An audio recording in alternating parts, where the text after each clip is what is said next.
Енді таблицаны қарасақ, осы үлкен орданың кезінде мен үлкен орда туралы, орда еженнің ұрпақтары туралы үлкен орда қалай пайда, оларды бәрін айтқанмын, роликтер бар. Осы енді міне қарасақ, осы таблицаға Тимур Меліктен басталады, оның ұлы Тимур Құтлұқ, оның немересі Тимур. Міне көріп тұрсыздар. Вот Тимур Меліктен деттан бастасақ, мынау жетінші Жанали және Шахали. Екеуінде де біреуінде қыз болды, екіншіде баласы болмады. Осымен бітті. Келесі міне Бекболат. Оның баласы Симеон 8-ші. Сонымен бұл да буын бітті. Мұстафа қарап тұрсыздар, егерде Тимурдың өзінен санасақ, Мұстафа міне бұл 7-ші болып тұр. 7-ші болып тұр. Сөйтіп, бұдан да бір қыз бала қалған, осымен осы үлкен ордадан келген хандардың тарихы бітеді.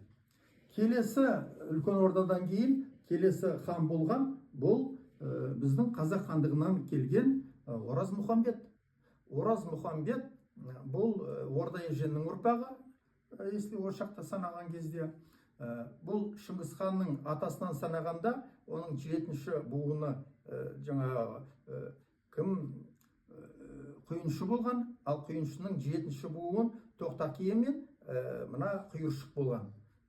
Енді Құйыршықтың 7-ші буыны бұл Ораз Мұхамбет. Жас кезінде Сібірге барып, енді бұл мында тақсыз қалды. Себебі мынау Есім ханның балалары бар, мынау Сартақ, Жәнібек, Салқам Жаңғыр, мынау Көшек, Ырыс тағда, олар береме. Ал Ораз Мұхамбет, ондан сұлтанның баласы, жас кезінде жетім қалған, мен білуімше. Жаңағы ізденіп, Сібірге барып, қолға түсіп, барған казактарға, жіберілген казактардың солар Москваға алып келген. Сонда шайқастарда көзге түсіп, ақыры осы Қасым хандығына хан болған 1600 жылы. 10 жыл хан болады. Мына Смута кезінде бұл Ылжедмитрді қолдайды, екіншіні. Сол Ылжедмитр жақсылықты түсінбей, бұны алдап шақырып өлтіреді. Ораз Мұхамбет. Енді келесі мына Қасым хандығының ханы, ол Сібір хандығынан келген. Жалпы Сібір хандықтарының тарихтарын айтқанбыз өткен елдерде, бұл Шибанның ұрпақтары. Осында мына Мұртаза Күчум, оның баласы Сібір ханды болған. Осы Арслан хан Қасым хандығының ханы болады. Ол қолға түскен, бірақ та мына Смутаның кезінде мына Менин пожарскийларға көмектесіп, өте сондай белсенділік көрсетіп, сондай берілген мықты адам болған ұқсайды. Сөйтіп 1614 жылы бұны Қасым жаңағы хандығына хан қылып қояды. Ол өлгеннен кейін оның баласы Сейіт Бұрхан жаңағы хан болады. Ол 1653 жылдың аяғында шоқынып православие қабылдайды, Василий Арсланович болып. Енді 1715 жылы ол өледі.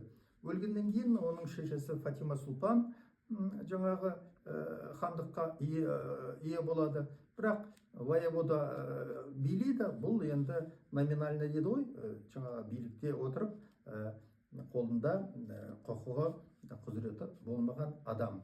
Ақыры 1681 жыл өлгеннен кейін мына Қасым хандығы жойылады. Бұл кезде Москва, Русь үлкен мемлекет болған. Және бұл кезде Романовтар әулеті келген. Осы Романовтардың әулеті айналдырған 35-40 жылдан кейін Петр I 1721 жылы империя деп жариялап, ол бірінші император болады. Осы империя болу үшін осы мына татар хандығынан келген, мына үлкен ордадан келген жаңағы Қасым хандығының хандары үлкен үлестерін қосқан. Келесі біздің тақырыбымыз ол Қырым хандығы.